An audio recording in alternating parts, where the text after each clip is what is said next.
The eclipse astrology from 2024 into 2025 is really, really wild. So let's look back at April 8th. We had a new moon solar eclipse in Aries, right? And Aries is ruled by Mars. Mars and Saturn were conjunct in Pisces for that eclipse, which means that that solar eclipse, that new moon in Aries, it ushered in a spiritual order of some kind. And it's an eclipse, so it's a long-term spiritual order, a long-term transition also with Pisces. Crazy, okay. Because now our upcoming new moon solar eclipse that's in Aries, that one's happening on March 29th, and I really want to bring up to the forefront just some of the stuff that's happening with that one and the transition of the previous new moon solar eclipse in Aries to this one. Mars, that rules over Aries again, okay, so that's where the eclipse is happening. Mars rules it, is going to be in Cancer, which is ruled by the moon. So Aries itself is going to be ruled by the eclipse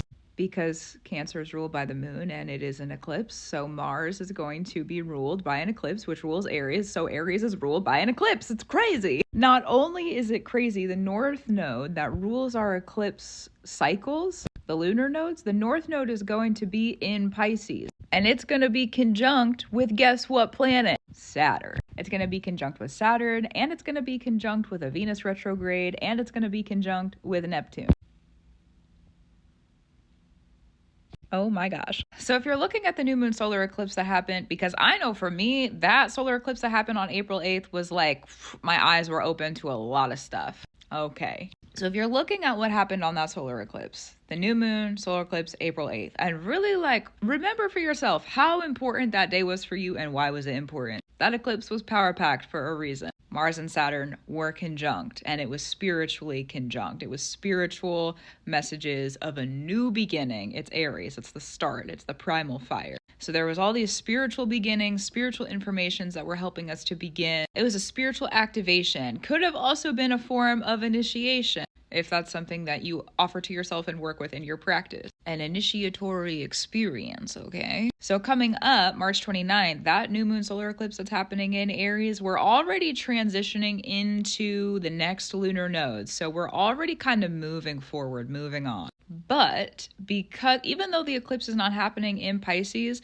Saturn was conjunct with Mars in that previous eclipse, which ruled over the eclipse. That was April 8th, right? Saturn's going to be conjunct with the North Node in the upcoming eclipse, meaning that there's going to be the purpose, the actual purpose, that high up in the sky thing that we can't explain, but we walk towards it because we feel like we know we need to, okay? The North Node, it being conjunct with Saturn, and the fact that Saturn was conjunct with Mars, the ruler of Aries in the previous eclipse, the purpose arrives, okay? You got like the activation or the initiation on the previous new moon solar eclipse in Aries, but the one that's coming up, March 29th, the purpose arrives. You may not have understood April 8th, 2024, why you were receiving the messages that you were. You may not have understood what was going on exactly within the spirit or why you were doing what you were doing or what form of initiation or activation it really was. But March 29th, here you go. Some sort of like understanding, realization. As long as with Saturn, you've been doing the work you need to do and remembering also that the work works. Love you, Saturn. Love you, order. Love you, time. Love you, structure.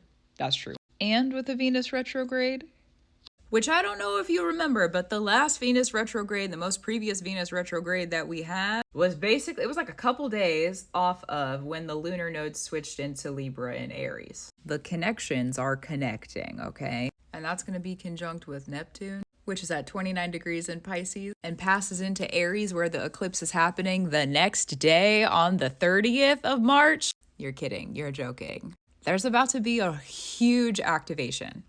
A huge activation, a large spiritual initiation, a large consecration. This is all like theoretical, okay? We're not in the transit yet, but everything that you've been working on since Saturn entered Pisces March of 2023, and like all the just kind of weird, unexplainable transitions that have been happening since then, not only are they all about to make sense on that March 29th eclipse, we've been accidentally setting ourselves up for a new beginning.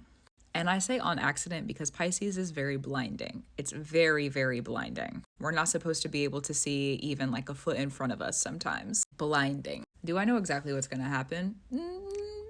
I have some speculations about the stuff that could happen for myself, because I remember what happened on that new moon solar eclipse in Aries on April 8th.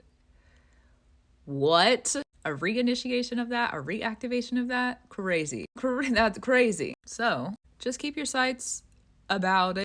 The eclipses rule really long-term cycles, and the nodes are about to switch out in January to Pisces and Virgo, out of Libra and Aries. So we're in the end. We're at the end right now. Because we're at the end right now, we're wrapping some things up. We're getting things finalized. So we're in this soon to be transitionary energy with our lunar node cycles. It's a lot of transition, a lot of big transition. So a lot of change in position too. So gratitude, reverence, and love to you. Keep up what you need to do. Keep up your brew. For sure, that's true. Yeah, for sure, that's true. I will too.